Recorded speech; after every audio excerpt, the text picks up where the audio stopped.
النهارده مش هنحكي لكم قصه عاديه، دي حكايه ممكن تخليك تفكر كتير قوي، حكايه عن الامل وعن الصبر وعن الحب حتى في اصعب الظروف. تخيل كده معايا لو كل اللي في حياتك اختفى مره واحده، كل اللي بتحبه وكل اللي بتملكه. ده بالظبط اللي حصل لبطل قصتنا النهارده، وهو اسمه لي.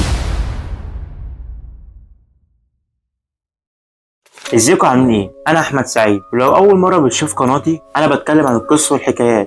ولو بتحب النوع ده من المحتوى ما تنساش الاشتراك في القناه وتفعيل زر الجرس عشان تشوف كل جديد. وجهز مشروبك المفضل وعاوزك تستخدم خيالك عشان تستمتع بالقصه. هنتكلم الاول عن لي شويه. لي دوت شاب صيني عايش حياته على قد حاله مع عيلته ومراته برضه اللي كانت عايشه معاه، ملهوش اي دعوه بالسياسه ولا الخناقات دي. لكن فجاه نار الحرب العالميه الثانيه وصلت لحد بيته. وتخيل معايا كده في ليلة واحدة كل ده اتحول لرماد، مراته ماتت واهله كلهم راحوا ضحايا خراب اللي حصل ده كله. ليه لقى نفسه لوحده ملهوش غير انه يجري يهرب عشان ينقذ روحه. هرب ليه، وكل مرة كانت الصعوبات بتزيد. مرة كان بيعدي من وسط القنابل والدبابات، ومرة بينط من القطر وبيتضرب بالنار. سنين وهو بيجري وبيهرب وبيتنقل من مكان لمكان. كل اللي كان بيحركه هو غريزة انه يفضل عايش. متخيلين معايا كده قد ايه الصعوبات اللي واجهها ليه في الرحله بتاعته دي؟ وبعد ما تعب من المطارده ومن جنود اليابانيين، ليه لقى نفسه في غابه بعيده عن البشر، غابه لسه ما وصلهاش الدمار. وفي ليله من الليالي وهو بيدور على اي حاجه ياكلها، فجاه ليه يسمع صوت عياط واطي، صوت بشر بس صوت عياط. تخيل كده وسط الوحده دي كلها يلاقي روح تانية مكسوره زيه.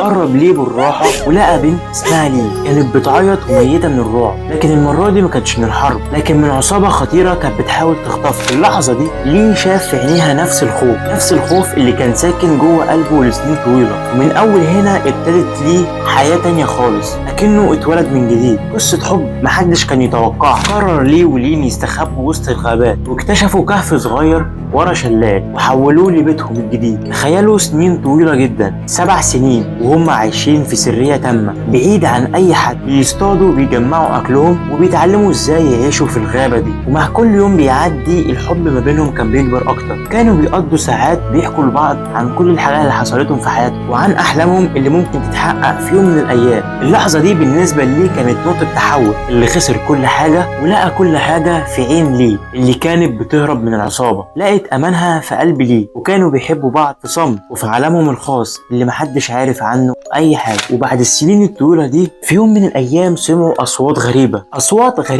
في الغابه، اصوات مش بتاعت حرب خالص، اصوات ناس عاديه. للحظه عرفوا ان الدنيا بره اتغيرت خالص وان اثار الحرب خلصت خلاص. كانت بالنسبه لهم لحظه صعبه جدا، هيقرروا فيها هيرجعوا ولا لا. لكن الشجاعه اللي بنوها سوا خلتهم ياخدوا القرار، قرروا يرجعوا للحياه تاني. استقروا في قريه صغيره على اطراف الغابه اللي شهدت قصه حبهم، وبداوا حياه جديده تاني سوا. قصه لي ولين مش مجرد قصه عاديه ولا حتى قصه هروب من الحرب، دي حكايه بتورينا قد ايه قوه الحب والصبر ممكن تعمل ايه حتى في عز الضلمه وفي عز الخراب، وممكن تلاقي حياه جديده ووطن في قلب اللي بتحبه. اتمنى قصه لي ولين تكون عجبتكم. قصه لي ولين هي قصه حقيقيه ملخصه بشكل مبسط، وهنا تكون خلصت حلقتنا. ما تنساش الاشتراك في القناه وتفعيل زر الجرس عشان تشوف كل قصص وحكاياتنا الجديده. اشوفكم ان شاء الله في فيديو جديد.